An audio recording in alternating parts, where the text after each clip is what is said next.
Sir నమస్కారం sir. నమస్తే. Sir Pawan Kalyan గారి జనసేన పార్టీ 12వ ఆవిర్భావ దినోత్సవం నిన్న సెలబ్రేట్ చేశారు గ్రాండ్‌గా జయకేతనం పేరుతో కూడా. అయితే ఇక్కడ ఆయన మాటలు, ఆయన స్పీచ్ మొత్తం వింటే కూడా ఆయన జాతీయ రాజకీయాల్లోకి కూడా వెళ్ళేందుకు ఆసక్తిగా ఉన్నారేమో అని చెప్పి చాలామంది అభిప్రాయపడుతున్నారు సార్. అంటే చాలా అంశాల మీద ప్రస్తావించారాయన. దేశంలో జరుగుతున్న చాలా అంశాల మీద కూడా ఆయన మాట్లాడుతున్నారు. మరి నిజంగా వెళ్ళే అవకాశం ఏమన్నా ఉందంటారా సార్? మీరు ఏ విధంగా చూస్తారు? అంటే ఆయన ఎన్డీఏ భాగస్వామ్య పక్షంగా ఉన్నాడు జనసేన నుంచి. కాబట్టి ఆల్రెడీ జాతీయ రాజకీయాల్లో ఉన్నాడాయన. ఇంతకుముందు కూడా ఆయన ప్రచారాలకు వెళ్ళాడు చాలా ప్రాంతాల్లో.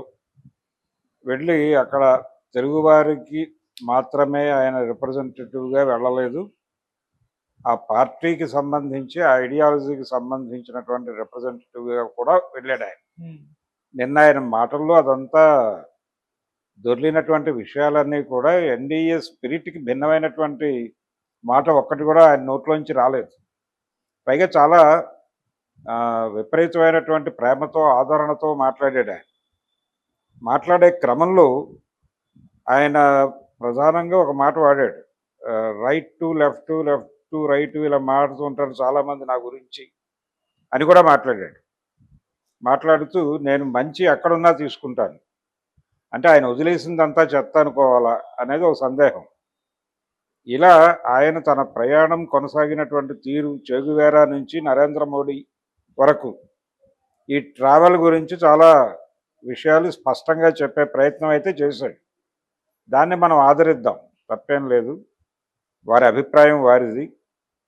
ఆయన హిందీ గురించి మాట్లాడినటువంటి సందర్భము ఇవన్నీ, అలాగే ఇతర దేశాల్లో ఉన్నటువంటి హిందువులు, పర్టికులర్గా భారతదేశం నుంచి విభజనకి గురైనటువంటి పాకిస్తాన్, బంగ్లాదేశ్లో ఉన్నటువంటి హిందువుల స్థితిగతులు, నేపాల్లో స్థితిగతులు, వీటన్నిటినీ కూడా ప్రస్తావించే ప్రయత్నం చేశాడు ఆయన. ఈ ప్రయత్నం జరిగితే ఆయన స్థాయి జాతీయ రాజకీయాలను మించి అంతర్జాతీయ రాజకీయాల దాకా విస్తరించినట్టుగా మనకి కనిపిస్తుంది. ఆయన చెగువేరా గురించి మాట్లాడటం దగ్గరే అంతర్జాతీయ స్థాయి ఆయన.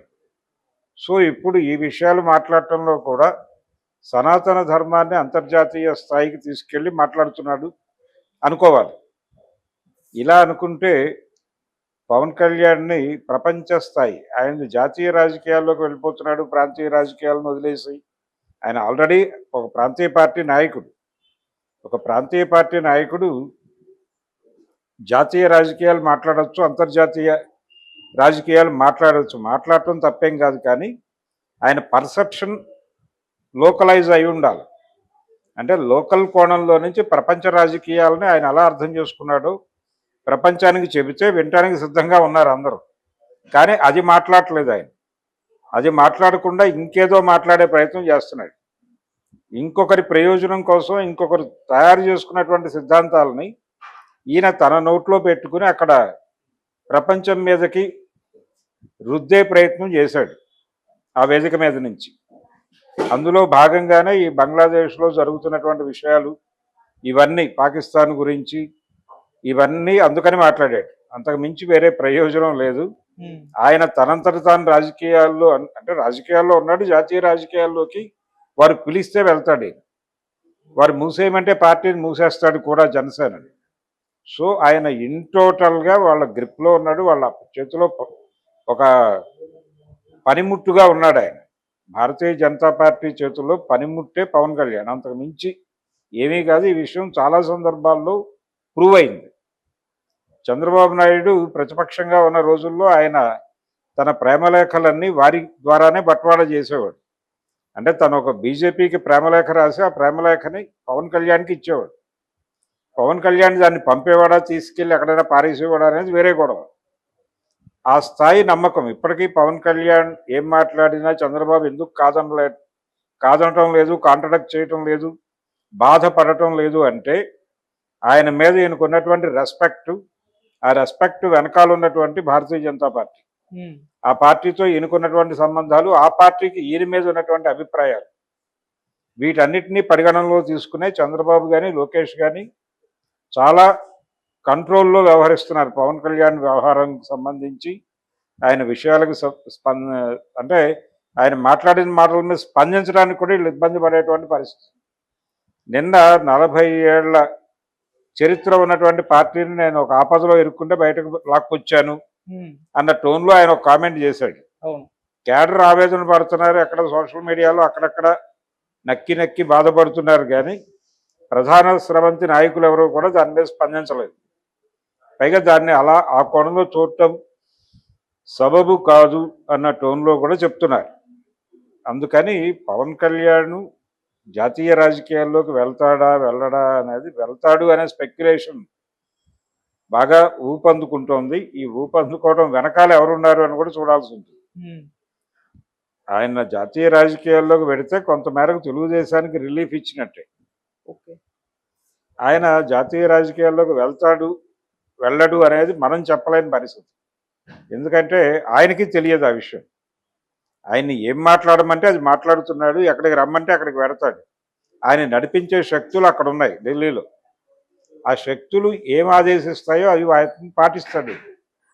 కాబట్టి వారి ఆదేశాల మేరకే ఈయన వెళ్ళటం ఉంటుంది తప్ప, నిన్న ఆయన మాట్లాడిన ధోరణి చూసి ఈయన జాతీయ రాజకీయాల్లోకి వెళ్ళిపోతున్నాడు లాంటి ఒక కంక్లూజన్కి రావటం అనేది ఖచ్చితంగా తప్పే. ఆయనేమి జాతీయ రాజకీయాల్లోకి వెళ్ళటం లేదు, ఇక్కడే ఉంటాడు, ఇక్కడే ఉండి జాతీయ రాజకీయాలు మాట్లాడతాడు, ఇక్కడే ఉండి జాతీయ స్థాయిలో ఆ పార్టీ ఐడియాలజీని ప్రమోట్ చేస్తాడు, జనంలోకి వెళ్ళి మాట్లాడతాడు. ఆయన టార్గెట్ చాలా స్పష్టం. రేపు నెక్స్ట్ ఇయర్ జరగబోయేటువంటి తమిళనాడు ఎన్నికల్లో తమిళనాడు ప్రభుత్వాన్ని కూలదోసి అక్కడ భారతీయ జనతా పార్టీకి తొత్తుగా పనిచేసేటువంటి ఒక వ్యవస్థను అధికారంలోకి తీసుకురావటం అనేటువంటి ఒక మిషన్లో భాగంగా ఈయన కూడా పనిచేస్తున్నాడు. అందులో భాగంగానే ఆయన డిఎంకే మీద బాణాలు సంధించాడు, హిందీ అన్నాడు, మరొకటి అన్నాడు, అసలు సంస్కృతాన్ని కాదనగలవా మనం అన్నాడు. ఇలా రెచ్చిపోయి ప్రసంగం నడిచింది ఆయన.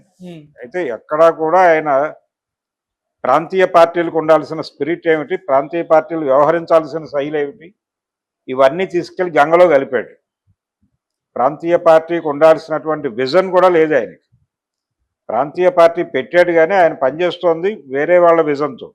జాతీయ పార్టీలకు భిన్నంగా, జాతీయ పార్టీలకు వ్యతిరేకంగా పనిచేయాల్సినవి ప్రాంతీయ పార్టీలు. జాతీయ పార్టీల విజన్తో ఈయన ప్రాంతీయ పార్టీని ఎలా గైడ్ చేస్తాడు పవన్ కళ్యాణ్? అదే చేస్తున్నాడు ఆయన. కాబట్టి ఆయన పుట్టుకలోనే గందరగోళం ఉంది. ఆ గందరగోళం క్యారీ ఫార్వర్డ్ అవుతోంది మరింతగా.